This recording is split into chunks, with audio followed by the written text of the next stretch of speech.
Boa noite a todos mais uma vez. Sejam todos bem-vindos, né? Pessoas esforçadas. A chuva não impediu de chegar até aqui, né? Isso é boa vontade, né? E principalmente numa cidade como essa, né? Que qualquer chuva que dá, a gente já entra em pânico. Já fica no alerta, né? Já liga lá o farolzinho para ver o que vai acontecer. E graças a Deus estamos aqui. Isso é uma maravilha. Agradecer a todos. Quem não estava aqui semana passada, que também não está no grupo, a rifa foi aberta e ela está ali, para quem quiser conferir, né? Da bicicleta e do ovo de Páscoa, tá? E agradecer a todos que colaboraram, que vai se reverter para o benefício das gestantes carentes, que a nossa casa assiste, né? As gestantes da cidade, da aldeia Boa Vista e do projeto Namaskar, quando precisa, e de vez em quando a Santa Casa que dá um toque para sair correndo, que o bebê só tem um paninho para enrolar. Então, muito obrigada a todos vocês por essa maravilha que deixa a gente muito feliz, né? Apesar de um trabalho grande, que exige bastante das voluntárias, mas é compensador quando nós vemos pessoas engajadas dando a sua contribuição. Isso é muito maravilhoso. Deus abençoe a todos, tá bom? E os trabalhos da nossa casa, todo mundo já conhece. Nós temos assistência aos moradores de rua, sobar as gestantes carentes, a cesta básica. E essa obra que a nossa casa oferece precisa de doações. Sem isso, ela não funciona, né? Então, que cada um de nós possa fazer o seu pedacinho, o trabalhinho da formiguinha, né? Cada formiguinha faz a sua parte e nós vamos construir assim um formigueiro bem bonito, tá bom? Então, obrigado a todos e vamos convidando para que nós possamos fechar nossos olhos e mais uma vez nos ligarmos ao nosso mentor amigo, ao nosso anjo da guarda, procurar relaxar a nossa mente, o nosso coração, para que possamos absorver da melhor forma possível tudo aquilo que nos foi preparado nessa noite abençoada, com muita antecedência. Quando chegamos nesta casa, já estamos sendo acolhidos pela espiritualidade desde o portão. Cada um é abraçado e cada um vai receber o que for necessário, o que for merecido, se for o momento exato. Agradecer a Deus por essa oportunidade bendita, a nosso Mestre amado Jesus pelo nosso banquete espiritual desta noite, em que a nossa irmãzinha Eliana vai nos trazer a sua colaboração, o seu apoio através de tudo aquilo que ela estudou e se propõe a passar para nós. Que nós possamos agradecer desde já, no nosso coração, essa oportunidade que ela nos dá de aprendermos um pouquinho mais sobre essa doutrina abençoada, essa doutrina maravilhosa que é a doutrina espírita, que nos esclarece, que nos sustenta e que nos ensina o caminho certo, o caminho correto. E assim agradecidos que estamos aos mentores espirituais desta casa, que com tanto carinho prepararam todo esse trabalho, toda essa tarefa, que nós possamos fazer o nosso melhor em contribuição. E assim agradecidos que estamos, Pai, pedimos licença para iniciar esse encontro de amor, essa noite de luz, com o coração cheio de fé, de esperança, gratidão ao nosso Mestre amado Jesus, pelo legado que deixou a cada um de nós, o legado do amor, do perdão e da paz. E que um dia, apesar das nossas imperfeições, possamos colocar tudo isso em prática. E agradecer essa casa que nos acolhe com tanto carinho e a oportunidade que nos dá de estarmos aqui, oferecendo a nossa pequena colaboração. Iniciamos esse encontro de amor, elevando o nosso pensamento ao Pai Criador, ao Mestre Jesus, aos Espíritos de luz, aos mensageiros do bem e ao nosso anjo da guarda que nos trouxe até aqui para auxiliar na nossa evolução, para nos ajudar nas nossas dificuldades e problemas. E agradecidos que estamos, nós oferecemos a nossa prece. Senhor, fazei de cada um de nós um instrumento de vossa paz. Onde há ódio, Pai, que possamos semear o amor, perdão onde há injúria, fé onde haja dúvidas, esperança onde está o desespero, alegria onde houver tristeza, união onde houver discórdia, verdade onde houver erro, consolo onde houver a dor, luz onde houver as trevas. Ó Divino Mestre, fazei que procuremos mais consolar que sermos consolados, compreender que sermos compreendidos, amar que sermos amados, pois sabemos, Pai, que é dando que recebemos, perdoando é que seremos perdoados, e é morrendo que viveremos para a verdadeira vida, que é a vida eterna do Espírito. Que assim seja, graças a Deus, e que a Eliana seja sempre bem-vinda em nossa casa, muito querida, e uma boa e ótima palestra para todos nós, e que ela seja envolvida com muita luz, com muito amor pela espiritualidade, para que possa transmitir a todos nós tudo aquilo que ela se propôs a fazer. Graças a Deus.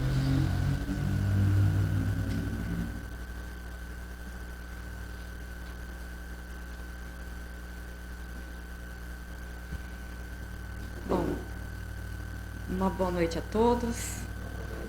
Que a paz do nosso Mestre Jesus esteja com todos nós.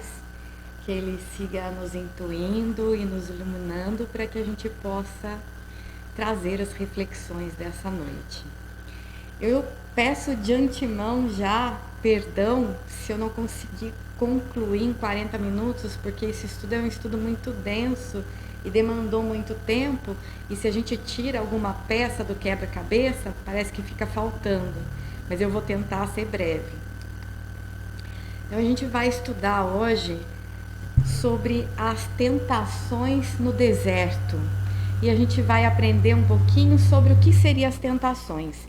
Então eu trouxe aqui o texto na íntegra, que está aqui em Mateus capítulo 4, de versículos de 1 até 11, para a gente ler e entender a dificuldade do texto, e depois no final como se torna tão simples o entendimento à luz da doutrina espírita, e também com os recursos da própria Bíblia, que vai explicar e fazer referência a esta passagem.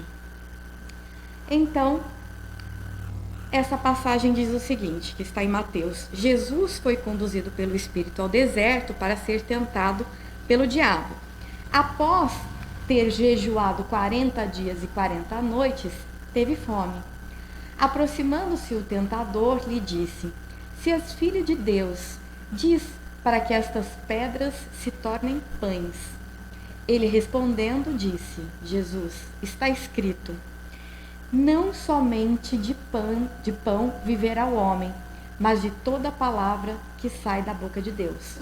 Então o diabo levou a cidade santa e o colocou sobre o pináculo do templo. E lhe disse: se és filho de Deus, lança-te para baixo, pois está escrito: ele dará ordens aos teus anjos a teu respeito, e sobre as mãos irão te suster, para que não tropeces nenhuma pedra. Jesus lhe disse novamente: está escrito: não tentarás o Senhor teu Deus. Novamente o diabo levou ao monte muito alto e mostrou-lhe todos os reinos do mundo e a glória deles. E lhe disse: tudo isso te darei se prostrado me adorares. Então Jesus lhe disse: vai-te, Satanás, pois está escrito: adorarás o Senhor teu Deus e somente a ele prestará culto. Então o diabo o deixou, e eis que os anjos se aproximaram e começaram a servi-lo. Então, numa leitura literal, a gente vai entender aqui que Jesus teria ser tentado pelo diabo. E aí a gente começa a ficar com um pouco de medo sobre o diabo, sobre Satanás, a gente entende que é uma personalidade do mal, e fica um pouco difícil de compreender se a gente for interpretar ao pé da letra.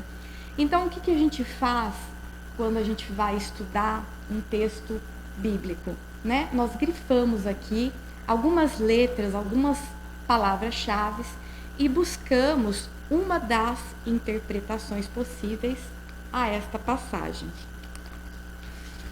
Primeiro a gente vai utilizar o recurso aí da Gênese, os milagres e predileções segundo o Espiritismo. Então aqui a gente vai responder essa questão. Será que Jesus poderia ser tentado? A resposta da Gênesis. Como homem, Jesus, então, tinha a organização dos seres carnais, porém, como espírito puro, desprendido da matéria, havia de viver mais da vida espiritual do que da vida corporal, de cujas fraquezas não era passível. Então, aqui a gente já entende que Jesus não poderia ser tentado, porque ele não estava suscetível às fraquezas.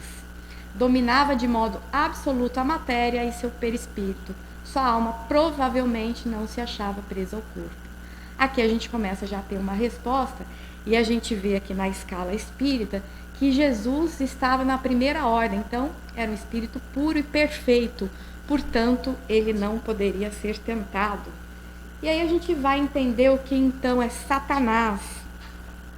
Satanás a gente foi buscar aqui no Instituto de Estudo de Israel Bíblico, em hebraico, o que significa? A palavra Satanás, então, significa adversário, tem relação com a oposição.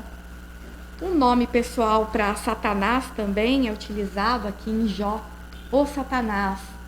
E em Jó significa, no dia em que os filhos de Deus vieram, se apresentaram a Yahvé, entre eles veio também Satanás. Então a gente já tem algumas pistas. A gente sabe que Satanás, o significado dele é adversário, e que este adversário também veio entre os filhos de Yahvé, entre os filhos de Deus. Aqui, Dicionário do Senhor vai dizer que também o diabo e Satanás se enquadram no mesmo sentido de adversário. É um sentido simbólico. Então agora a gente vai no livro Pão Nosso, onde Emmanuel vai falar para a gente o que seria esse diabo. Ele vai trabalhar o versículo de João, capítulo 6, 70, respondendo-lhe Jesus: não vos escolhi a vós os 12, e um de vós é o diabo? Então aqui, João está colocando que Jesus falava sobre os discípulos, e como um dos discípulos poderia ser a personificação do mal, seria o diabo. Então a gente vai começar a entender aqui, como Emmanuel vai dizer, que o diabo tem outro significado. Emmanuel vai dizer que o termo diabo não indicava no conceito do mestre um gigante de perversidade, poderoso e eterno, mas designa o próprio homem quando algemado aos sentimentos inferiores. Aí a gente vai entendendo que o diabo, Satanás, somos nós, quando nós estamos suscetíveis e algemados aos nossos sentimentos inferiores. Então, não é um ser maligno, ele está habitado entre nós, né, em todos nós. Daí, então, Emmanuel conclui que cada criatura humana apresenta certa percentagem de expressão diabólica na parte inferior da personalidade. Satanás simboliza, então, a força contrária ao bem. Então, essa imagem aqui para mostrar a nossa dualidade. Não somos só sombras, mas também nem só luzes. Estamos aqui para buscar sermos só luzes, mas para isso nós estamos lutando interiormente para que a gente possa cada vez mais se melhorar. E aí a gente passa a ter menos medo dessa passagem, sabendo que todos nós temos essa parte diabólica no interior de todos nós, que são as nossas tentações, e a gente já vai ver mais aí para frente. Desculpa. Então aqui na gematria, a gente vai estudar o número 40, que lá no texto vai falar sobre o número 40. Em hebraico, cada letra tem um valor numérico e cada número tem um simbolismo. Aqui neste contexto, O número 40 vai representar um teste, uma aprovação, período de transformação e crescimento pessoal. São todas pistas que a gente vai tendo para conseguir decifrar esse texto. E aí, quando a gente vai passar por Mateus 4:7, quando Jesus diz, novamente está escrito, não tentarás ao Senhor teu Deus, ele vai fazer referência ao Velho Testamento. Aí a gente vai lá em Deuteronômios para saber o que era completamente o que Jesus queria dizer. Deuteronômios vai dizer, não tentareis o Senhor vosso Deus como tentastes em Massá. Então nós já achamos outra pista. Massá, o que seria? Uma localização que vai dizer teste, calamidade, desespero, angústia, provação, julgamento também. E aí a gente vai em busca do que é Massá. Massá a gente vai encontrar aqui no Salmo 95, de 8 a 10, onde vão dizer, não endureçam o coração. Deus está dizendo, não endureçam o coração como em Meribá e como aquele dia em Massá no deserto, a referência ao deserto, onde os seus antepassados me tentaram, pondo-me à prova, apesar de terem visto o que eu fiz. Durante 40 anos fiquei irado contra aquela geração e disse, eles são um povo de coração ingrato, não reconheceram os meus caminhos. Aqui o Salmo também já vai nos dando alguma pista do que Jesus estaria se referindo. Então a gente já sabe que Massá e Meribá é uma região que tem um significado. Existe uma tentação, uma prova de 40 anos no passado, onde foram infiéis, que vai nos levar ao Êxodo. E aí a gente já vai começando a entender a referência de Jesus. E em Êxodo, e deu àquele lugar o nome Massá e Meribá, por causa da discussão dos filhos de Israel, e porque colocaram Yahvé à prova, dizendo, está Yahvé no meio de nós ou não? Massá significa julgamento e provação, Meribá, que em hebraico, a discussão, contenda, conflito. Então a gente já começa a entender que a referência que Jesus vai trazer simbolicamente é a referência do Antigo Testamento que está em Êxodo, no qual existiu a libertação dos hebreus do Egito, onde Moisés vai libertar do Egito, vai fazer toda essa peregrinação durante 40 anos, onde o povo falhou. E aí Jesus vai mostrar para a gente como a gente pode superar essas falhas. Em Números, temos outra pista aqui. E vossos filhos andarão errantes nesse deserto durante 40 anos, carregando o peso de vossa infidelidade. Então aqui em Números também vai fazer referência ao deserto, aos 40 anos e à infidelidade. Vamos então à passagem de Êxodo para interpretar o Êxodo e depois voltar na passagem de Mateus. Deixa eu só passar aqui. Êxodo e a infidelidade. Então, em Êxodo 16, toda a comunidade dos filhos de Israel murmuravam contra Moisés e Arão no deserto. Os filhos de Israel disseram, antes fôssemos mortos pela mão de Yahvé na terra do Egito, quando estávamos sentados junto à panela de carne e comíamos pão com fartura. Certamente nos trouxestes a esse deserto para fazer toda esta multidão morrer de fome. Aqui a gente começa a ver a interpretação sobre a tentação do apego à materialidade daquele povo. Moisés, então, estava conduzindo aquele povo cativo do Egito à liberdade, mas eles tinham um apego à materialidade. Eles tiveram fome e eles queriam pão e eles ali tiveram o apego pelo alimento e blasfemaram, né? Eles lutavam contra Moisés nesse momento. E o povo discute com Moisés e diz, dá-nos água para beber. Respondeu-lhe Moisés, por que discutes comigo? Por que colocais Yahvé à prova? Aqui é a criatura ordenando o Criador, a tentação do orgulho. Então, só nessas duas passagens, do Velho Testamento, a gente já consegue identificar dentro da gente mesmo a tentação do apego. Trazendo para os dias de hoje, nós somos apegados à vida material, às nossas posses, aos nossos cargos, ao público, às famílias, às pessoas. A gente tem apego às coisas. E quantas vezes nós também temos esse orgulho de ordenar o nosso próprio Criador? Quando a gente diz o seguinte: Deus, eu quero que a minha vida seja assim, eu quero que você faça assim, eu estou planejando para isso na minha vida, então o Senhor tem que fazer isso. Ou a gente ora pedindo para que Deus faça a nossa vontade. Nós estamos nos colocando à frente de Deus, não aceitando a vontade dele. Planejamento a gente pode fazer, mas não viver achando que Deus tem que satisfazer os nossos desejos. Então aqui o povo continua. Ali o povo teve sede, o povo murmurou contra Moisés, dizendo: por que nos fizeste subir do Egito? Para nos matar de sede a nós, a nossos filhos e aos nossos animais? A criatura novamente questionando o Criador. Tentação do orgulho. Quantas vezes a gente não faz isso aqui? Por que, Deus, eu estou passando por essa situação? Por que Deus está me mandando esta prova, essa expiação, essa provação? Por que o Senhor me tenta? Por que o Senhor faz isso comigo?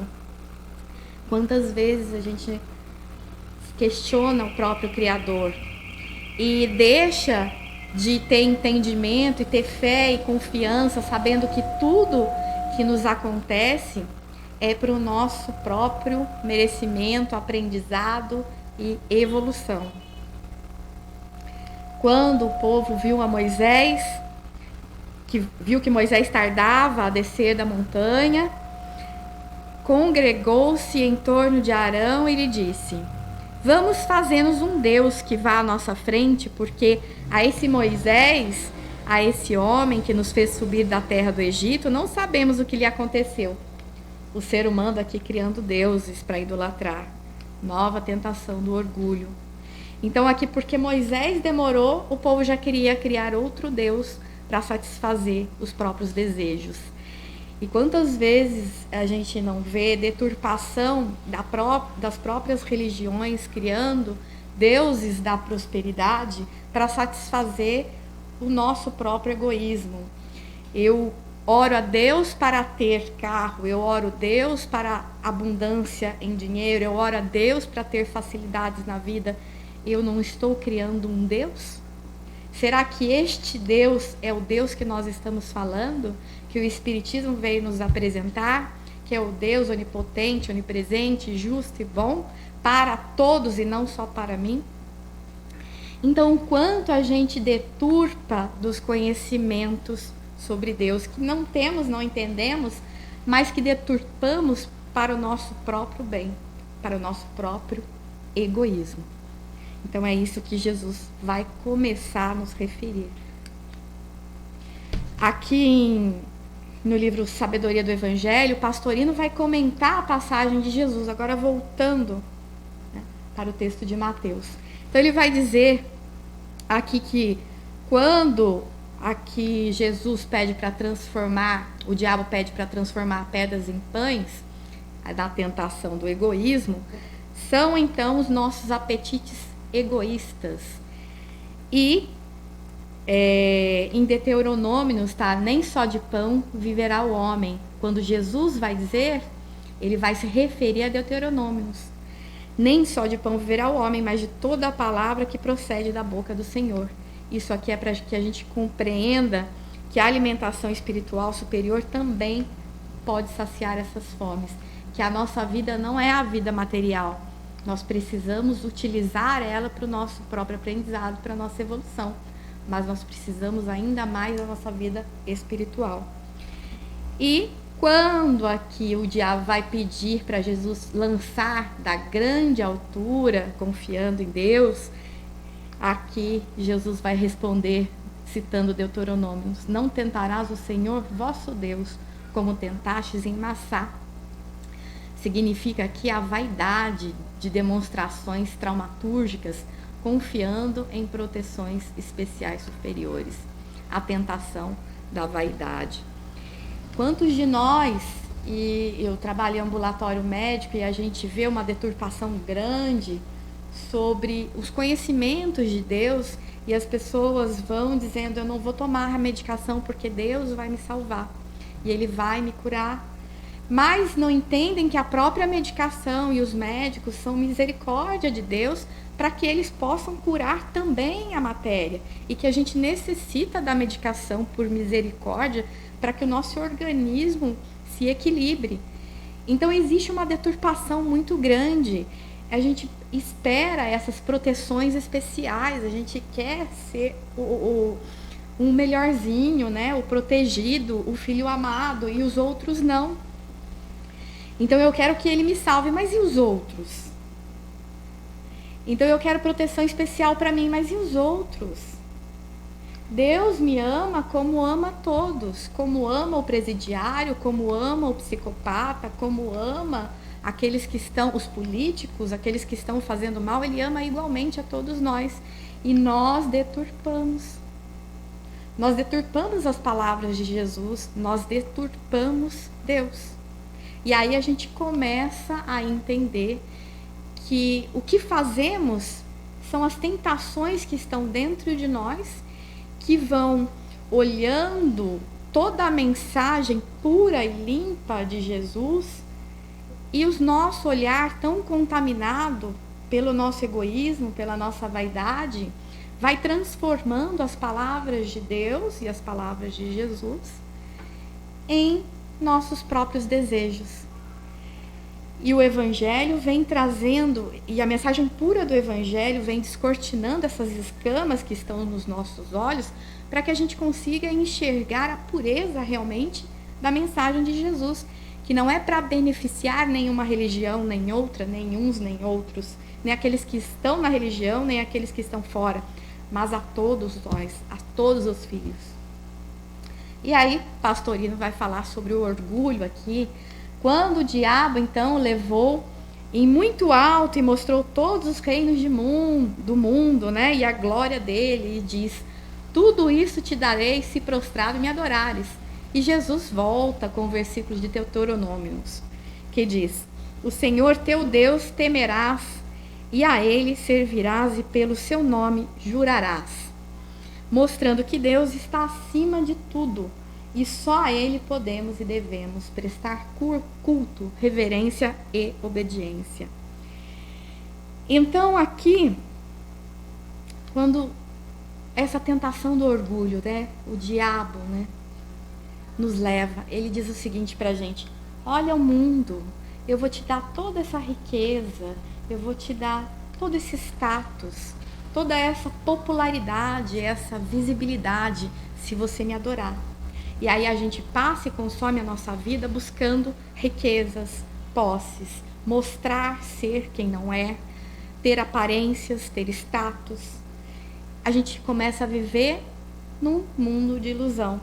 E é isso aqui que Jesus está querendo mostrar para a gente. Essa é a nossa tentação do orgulho, de querer parecer, de querer utilizar o mundo material de forma a usar os prazeres que ele tem até o final, de viver apenas isso.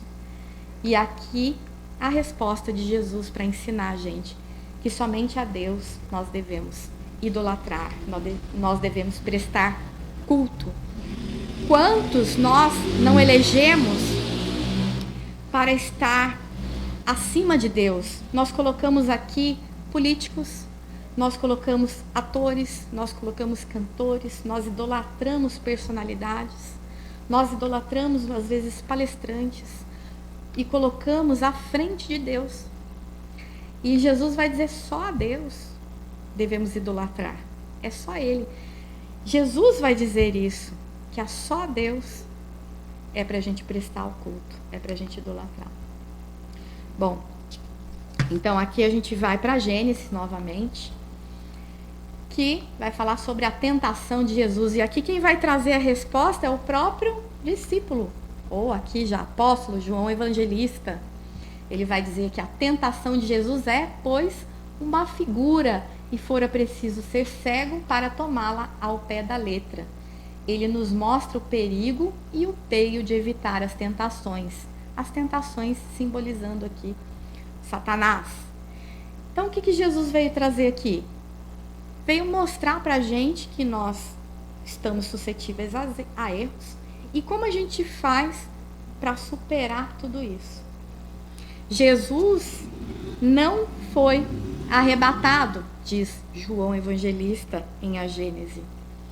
Ele apenas quis fazer que os homens compreendessem que a humanidade se acha sujeita a falir e que deve estar sempre em guarda contra as más inspirações, a que pela sua natureza fraca é impelida a ceder. Então, João Evangelista vem trabalhar esse versículo falando que nós, quando encarnados, temos naturezas fracas, porque buscamos prazeres e todos nós estamos suscetíveis à falência. Por isso, Jesus vem nos ensinar a superarmos, né? Aqui uma figura para identificar um pouco dessas falências nossas. Muitas vezes a gente passa por cima da própria moralidade em busca de dinheiro, posses, poder e fama. E não é isso que o Cristo vem nos ensinar. Livro Caminho, Verdade e Vida, Emmanuel vai trabalhar aqui sobre a tentação. O que seria então? Quando Tiago vai dizer que cada um é tentado quando atraído e engodado pela sua própria concupiscência. Então, Emmanuel vai dizer que as tentações não procedem da paternidade celestial. Então, as tentações não vêm de Deus. Ser tentado é ouvir o quê? A nossa malícia própria. Ainda que o mal venha do exterior, aconteça conosco de outro, né, do exterior, somente vai se concretizar se com ele nos afinamos na intimidade do coração. Então, a gente começa a compreender aqui que nós somos tentados porque ainda temos prazer naquilo, ainda sentimos prazer, não conseguimos vencer esse desejo e, portanto, somos tentados. Atraímos as tentações porque dentro de nós ainda sentimos prazer com aquela tentação, com a tentação do egoísmo, do orgulho, da vaidade. Verificaremos então a extensão da nossa inferioridade pela natureza das coisas e situações que nos atraem. E aí é uma fórmula para a gente observar a nossa vida e perceber o que nós estamos atraindo, quais pessoas, quais fatos, quais situações, quais acontecimentos, quais experiências, quais estudos, quais reflexões, quais pensamentos, quais ações a gente vai começar a entender quais as tentações que ainda temos, quais as nossas limitações, que ainda nos comprazemos para que a gente possa lutar contra as tentações. Então, Emmanuel vai dizer aqui no livro Alma e Coração que os adversários mais difíceis estão dentro de nós. Esses adversários são o egoísmo, que nos tolhe a visão espiritual, o orgulho, que nos traz ao desequilíbrio, a vaidade, que é a superestimação do próprio valor, o desânimo, que nos traz a indisciplina, e o medo de sofrer, que nos subtrai às melhores oportunidades de progresso. Então, nós temos várias tentações. Algumas delas, Emmanuel vai tratar aqui, para que a gente possa começar a nos observar e entender que todos nós temos estas tentações, em algumas delas em graus maiores ou menores. E quantas vezes a gente repara que a nossa visão é limitada e a gente não repara que essa visão limitada é do próprio egoísmo, né? A gente sempre tem uma opinião para falar das pessoas, das situações e das coisas, e a gente acha que a nossa visão está certa, mas a gente tem uma visão deturpada, a gente tem escamas, a gente não tem conhecimento das situações e do coração e da vida das pessoas para julgá-las. Só quem tem é Deus. Deus é que sabe o que vai no coração de cada um e só Ele pode julgar a nós próprios, né? A nós todos. Então a gente vive no mundo achando que sabemos, que a gente entende, que a gente enxerga, e a gente esquece que a gente vive em um mundo que ainda não conseguimos enxergar, porque nós temos escamas. Emmanuel vai dizer que à medida que a gente vai estudando, que a gente vai aprimorando as reflexões sobre a vida espiritual, sobre a moralidade, sobre as palavras de Jesus, essas escamas vão caindo. Mas enquanto isso, temos várias escamas. Isso refere que a gente é muito cego ainda. Então nós não temos condições de julgar e nem falar de nada e ninguém, só Deus conhece. E a gente acha que a gente é o dono da verdade. Depois a gente é tão orgulhoso que não permite acolher a luz do entendimento, arrojando-nos a permanente desequilíbrio. Né? A gente às vezes tem conflitos, mas é tão orgulhoso, se desequilibra porque acha que está certo, uma refração aqui do egoísmo, e aí junta com orgulho, comete vários erros, acaba entrando em queda novamente. E a nossa vida parece que é um misto de tudo isso, todos os dias. E o que faz parte da nossa luta é reconhecer essas tentações, né? Que muitas vezes a gente não tem consciência, e lutar contra isso e se reformando a cada dia. A vaidade, né? A gente acha que a gente é tão bom, né? O bonzão. Aí a gente despreza o merecimento dos outros, a gente despreza a força que o outro tem, a capacidade que o outro, a gente julga, esse é melhor do que aquele, ou meu esforço, a minha dor é maior do que aquela, e a gente despreza o outro, despreza a capacidade do outro, a necessidade do outro, e tudo isso aqui faz a gente repelir o outro em vez de acolher. A gente não entende nada e a gente vai afastando as pessoas e, com isso, se afastando de Deus. O desânimo, que vai nos colocar aqui na inércia, na intemperância mental, e vai nos deixar na indisciplina. Então, quantas vezes a gente desanima, a situação está difícil, as coisas estão difíceis, cada vez mais difícil, a gente vai desanimando. E a gente vai deixando desânimo, né? Tirar o ânimo, deixar a alma entrar numa espécie de paralisia. E Jesus vem para curar os paralíticos da alma, vem para curar os nossos desânimos. Mas se a gente não meter a cara no Evangelho e estudar, a gente não vai sair do desânimo, porque as coisas vão ficar cada vez mais difíceis. A gente está num processo de regeneração. A tendência é ficar mais difícil. É ficar mais difícil exteriormente, com lutas exteriores, e interiormente também, para que a gente se cobre cada vez mais para a corrida da nossa própria evolução. Então, se a gente desanimar, como é que a gente vai fazer? Né? E o desânimo é essa resistência, essa força, esse Satanás, esse sentimento inferior que é oposição às leis divinas e impedimento para que a gente avance. E depois o medo de sofrer, que vai impedir o nosso progresso. Então, a gente tem medo de falar em público, a gente tem medo de colocar as nossas reflexões, a gente tem medo de ter um relacionamento, a gente tem medo de se aproximar das pessoas, a gente tem medo de viver coisas novas, de aceitar um trabalho novo, de mudança de cidade, a gente tem medo de tudo. E esse medo só nos impede de progredir. A gente tem medo de mudanças a todo momento, a gente tem medo dos diferentes, da diferença, a gente tem medo. E por medo, nós nos impedimos de progredir. Então aqui eu vou trazer um modelo do Haroldo Dutra Dias, que é muito interessante para a gente entender sobre as tentações.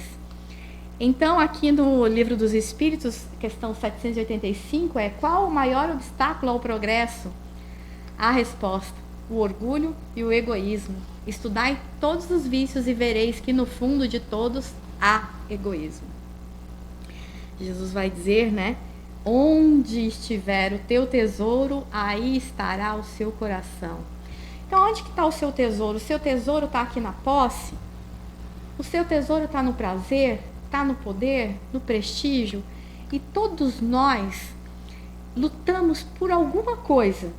E aí aquele sofrimento que a gente identificar dentro de nós, através de alguma coisa que a gente busca nessa vida, a gente começa a ter uma pista das nossas próprias tentações maiores para que a gente possa lutar.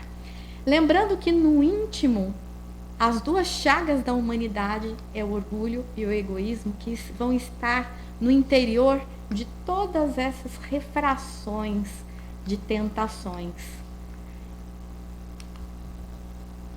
Então nós vamos aqui para o livro Alma e Coração, onde Emmanuel vai dizer: conheceis a verdade e a verdade vos fará livres. Que verdade é essa que a gente precisa conhecer? Que Jesus vem dizer a verdade de quem somos nós. Porque quando identificamos as nossas limitações, as nossas tentações, nós podemos lutar contra isso e mudar. Se a gente não tomar consciência, estaremos então cativos às nossas tentações, limitados às tentações. Contamos com o auxílio de Deus e com o esforço da educação de nós mesmos para vencer as tentações. Então, são duas partes. Primeiro, a nossa vontade de querer mudar. Segundo, Deus nos ajuda a mudar. Mas para isso, precisa partir de nós. E Santo Agostinho vai dizer, né? Conhece-te a ti mesmo, porque este é o meio mais eficiente que tem o homem de se melhorar nessa vida e resistir ao mal. Então, o primeiro passo para a gente vencer as tentações é identificar quem somos nós, o que gostamos, o que fazemos, o que pensamos, o que procuramos, quais são as pessoas que atraímos, o que estamos, qual quantidade de tempo estamos gastando e em que, para que a gente possa entender quais são os nossos sofrimentos e por que estamos sofrendo e como faz para a gente superar esse sofrimento e essas tentações. E aí a gente vai começar a entender como então vencer o egoísmo. No interior de todos nós, é essa chaga que vai nos levar a todas as outras tentações. E então o espírito Fénelon, no livro dos Espíritos, vai dizer que era preciso que o orgulho, o egoísmo, produzisse muito mal para que compreensível se fizesse a necessidade de extirpá-lo. Então, até que ponto chegou? Era necessário para que tivesse tanto mal, para que a gente conseguisse ver que somos egoístas, para que a gente conseguisse enxergar que todos nós contribuímos para a miséria no mundo. E por isso somos egoístas. Como vencer o egoísmo? Fénelon vai continuar. Depurando-se por encarnações sucessivas, os espíritos se despojam do egoísmo como de suas outras impurezas. Então é através das reencarnações, das vastas experiências que vamos tendo, das dores que vamos enfrentando, que vamos aprendendo com ela que somos egoístas e precisamos mudar. Então, ora estamos na posição de caluniador, ora de caluniados. Ora estamos na posição de opressor, ora de oprimidos. Ora estamos vitimizando, ora estamos vítima. Então, isso aqui é a bendita misericórdia que nos coloca no devido lugar, que mostra pra gente que se a gente não passar por aquela experiência, a gente não consegue entender a dor do outro. Que para entender a dor do outro, eu preciso sofrer igual para ver que dói, para parar de fazer, de ter aqueles tipos de atitude. Então, por isso, passamos por variadas experiências, por dificuldades, por dores, para que a gente aprenda que isso dói, para que a gente aprenda a mudar. E é tão necessário, porque se a gente não passasse por nada, se a vida fosse só prazer e abundância, nós estaríamos aqui vivendo e aproveitando só os prazeres, sem se preocupar com a melhoria íntima, com a melhoria do outro, com melhorar o mundo. A gente não se preocuparia com nada, simplesmente com as nossas paixões e satisfação dos nossos próprios desejos. Como vencer o egoísmo, diz Fenelon. Depurando-se, à medida que os homens se instruem acerca das coisas espirituais, menos valor dão às coisas materiais. Aqui vai falar sobre a importância, então, da instrução, das reflexões, dos estudos espirituais, porque a gente vai colocando a moral, a moralidade acima de tudo. Então, a gente vai passando a entender o que Jesus veio dizer e vai colocando isso à frente dos problemas materiais. Então, a gente já escolhe passar por cima de certos problemas, preferindo perder do que entrar em corrupção, do que entrar em prejudicar o outro. Então, a gente muitas vezes perde para ganhar, mas a gente tem a consciência tranquila de que está fazendo melhor. Então, as coisas espirituais vão fazendo parte da gente, de modo com que a gente vai vivendo, sabendo que a nossa vida é uma constante mudança e que estamos aqui uns para auxiliar os outros e para ajudar os outros naquilo que é possível para nós. Essa é a nossa função, esse é o nosso objetivo, a contribuição para um mundo melhor. Mas esse mundo melhor começa pela mudança de nós mesmos, já dizia Mahatma Gandhi. Então, à medida que a gente vai estudando, a importância dos centros espíritas, dos estudos espíritas, dos estudos da Bíblia, para que a nossa consciência vá se iluminando com essas verdades espirituais, e elas vão tomando a devida importância que tem nesse mundo. E aí, aquelas preocupações materiais já não passam a ser tanto sofrimento. A gente já não sofre tanto porque às vezes não conseguiu pagar as contas. A gente não sofre tanto porque não tem aquilo que queria. A gente não sofre tanto porque não consegue viajar o mundo, não consegue ser, ou ter, ou fazer. Porque só de você estar agregando ou fazendo bem aonde você está, onde Deus te colocou, já te traz aquela felicidade que te completa. E a vida moral vai passando por cima de tudo isso. E você vai escolhendo na sua vida a escolher o joio do trigo, a separação do joio do trigo. Então você vai separando, tem certas atitudes já que não te cabem mais. Então você vai serenando, vai escolhendo boas atitudes, boas palavras, a trabalhar, a servir, a fazer coisas melhores. Não só nesses momentos que a gente passa refletindo, mas a sua cobrança interior para fazer a diferença na vida das outras pessoas passa a ser uma constante diária, e você passa a ser a diferença, às vezes, na vida daquelas pessoas. E a diferença que eu digo não é algo grandioso, mas para aquela pessoa, às vezes, naquele momento, foi único. Às vezes, uma pessoa está tão desequilibrada que precisa de um ouvido, ela precisa de alguém que escute. Nós estamos com uma vida tão corrida que a gente não tem tempo de ouvir as pessoas. E às vezes as pessoas estão falando, a gente está no celular ou pensando em outra coisa, a gente não está no momento presente. E é tão importante a gente ouvir o outro, e às vezes tudo que aquela pessoa precisava é do seu ouvido, mas não só ouvir da boca para fora, ouvir com empatia, estar naquela situação presente, se colocar no lugar do outro e à disposição para orar com aquela pessoa, mesmo que a gente não saiba o que fazer, só de estar ali emprestando o nosso ouvido, às vezes para aquela pessoa é uma grandeza tão grande assim, né, sendo redundante, mas às vezes foi o único momento que ela teve ali para ela poder se equilibrar novamente, para ela poder recomeçar. Então todos nós podemos fazer a diferença. Como vencer o egoísmo? Ele vai se enfraquecer, diz Fenelon, à proporção que a vida moral for predominante sobre a vida material. O estudo e as reflexões, a consciência iluminada, e aí a gente colocando o bem acima de todos, e não o bem para mim, mas o bem para todos, Aí a gente vai escolhendo ser mais justo, mais misericordioso, a perdoar, a auxiliar, ser mais caridoso, mais fraterno, mais acolhedor.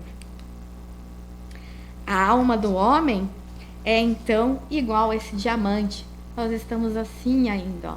E a ação da dor, das lutas interiores vai transformar o nosso diamante iluminado.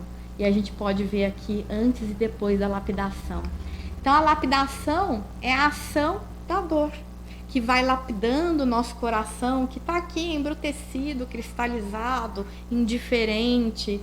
Ele está distante de nós, distante de Deus.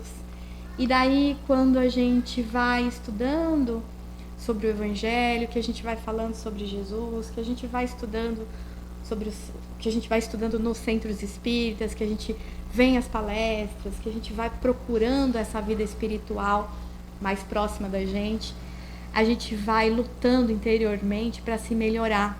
Essas lutas muitas vezes são árduas, são dolorosas, a gente chora, a gente se culpa, a gente se arrepende de muita coisa, a gente quer mudar de uma hora para outra, mas a gente precisa entender que é um processo, é através das reencarnações, cada um no seu tempo, e que tudo está certo e a gente vai passar e a gente vai superar, e daqui a pouco a gente já não está mais nem aqui, a gente vai evoluindo. E essas lutas, às vezes, deixam a gente um pouco cruéis com a gente mesmo. E Jesus vai ensinar que a gente precisa amar. Amar primeiro a nós mesmos, né? Acho que é Khalil Gibran vai dizer, né, que recebeu essa mensagem, né? Pediram para amar o inimigo e ele amou a si mesmo. O maior inimigo que existe somos nós. Então a gente precisa começar a amar a gente mesmo, entendendo que nós temos fraquezas e que essas fraquezas são as fragilidades humanas e que é humano isso e que nós estamos aprendendo. Ninguém aqui é santo. Nós vamos cair o tempo todo. O que importa não é a queda, mas como nós vamos nos levantar e quanto tempo a gente vai permanecer no fundo. O que importa é o aprendizado e as experiências que a gente vai tendo.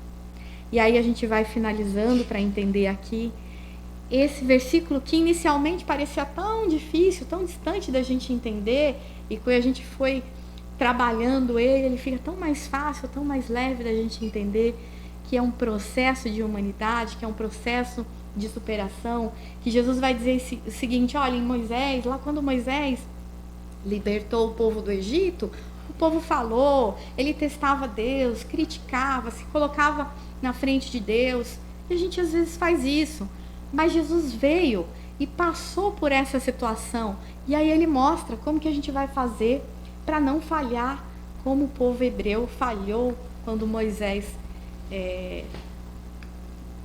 levou eles para a libertação, né? A Terra Santa. Então, finalizando aqui o versículo, então Jesus significa aqui Jesus a salvação, não a salvação do Salvador que veio e pagou por nós todos os pecados e quitou os nossos pecados, não temos mais. O Salvador, porque ele nos traz o caminho para que cada um de nós se salve.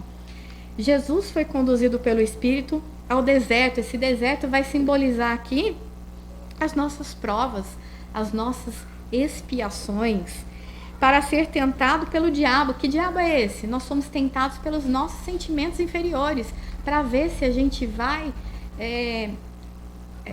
se a gente vai se identificar com eles e escolher ser tentado ou superá-los. E após ter jejuado 40 dias e 40 noites, que também simboliza aqui o período de teste e transformação que nós temos, teve fome, ou seja, nós temos essa vontade de libertação. Nós já estamos aqui porque queremos nos libertar de nós mesmos. Aproximando-se o tentador, lhe disse: se és filho de Deus, diz para que estas pedras se tornem pães. A tentação do apego pela materialidade, todos nós passaremos. E Jesus vai dizer: não somente de pão viverá o homem, mas de toda palavra que sai da boca de Deus. Não se vive apenas de materialidade, nós temos que buscar a espiritualidade.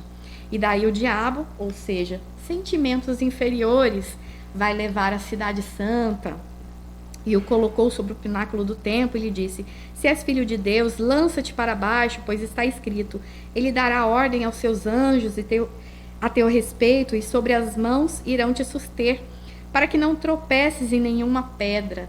Aqui a tentação da criatura, ordenando o Criador, a tentação do orgulho, da gente se colocar à frente de Deus.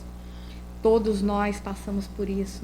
E Jesus enfrentou e superou, dizendo novamente para esses sentimentos inferiores: não tentarás o Senhor teu Deus. Novamente o diabo, que são os sentimentos inferiores, o levou a um monte muito alto e mostrou-lhe todos os reinos do mundo e a glória deles. Ele disse: tudo isso te darei se prostrado me adorares. O ser humano querendo ser um Deus. A tentação do nosso egoísmo. E Jesus, a salvação, vai dizer, para que a gente supere essa tentação do egoísmo, ele vai dizer: vai, Satanás, ou seja, que simboliza essas forças contrárias ao bem. Pois está escrito: adorarás o Senhor teu Deus e somente a Ele prestará culto. Ele está falando, se referindo aqui sobre o primeiro mandamento: amar a Deus de todo o coração, alma, força e entendimento. Então o diabo, ou seja, os sentimentos inferiores o deixaram, e eis que os anjos, nossos potenciais divinos, virtudes, se aproximaram e começaram a servi-lo. E a gente vê que então essa passagem se refere a uma jornada da humanidade que deixa as limitações de lado e busca a terra prometida. A terra prometida é o quê?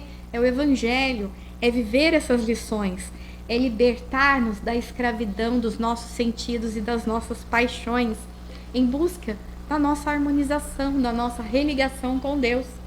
Jesus, do hebraico Yeshua, significa salvação. Ele é o nosso Salvador, porque Ele é o caminho, verdade e vida. É assim que Ele nos salva. Ele é o caminho porque Ele veio nos mostrar como que a gente tem que fazer, como que a gente tem que trilhar o nosso caminho para que a gente possa se salvar. Ele traz as verdades espirituais, a palavra dele é a verdade, e a vida, porque a vida é eterna e não a vida material. Jesus mostra como nós podemos vencer as nossas próprias tentações. Então ele inaugura um novo êxodo, a busca pela nossa própria libertação, a libertação do nosso orgulho e do nosso egoísmo. E as tentações têm por objetivo mostrar então nossas fragilidades, onde precisamos melhorar. Elas aferem aonde nós precisamos mudar e também aferem as nossas virtudes, porque se somos tentados e aquilo já não nos deixa mais, já não nos atrai, nós já não entramos mais em queda, então nós conquistamos ali virtudes que poderão ser aferidas quando passarmos por estas tentações. A superação das tentações se dão então através da reencarnação, do estudo de si mesmo e das coisas espirituais, da vida moral acima da vida material, e a oração e a vigilância fazem parte dessa constante para que a gente vá se observando, vá pedindo forças e vá cada vez mais se melhorando. E aí a gente consegue chegar numa síntese dessa passagem de Jesus. Aqui são as 3 falas de Jesus nessa passagem, quando de Jesus vai dizer: não somente de pão viverá o homem, mas de toda a palavra que sai da boca de Deus. A gente pode sintetizar isso como buscar a espiritualidade.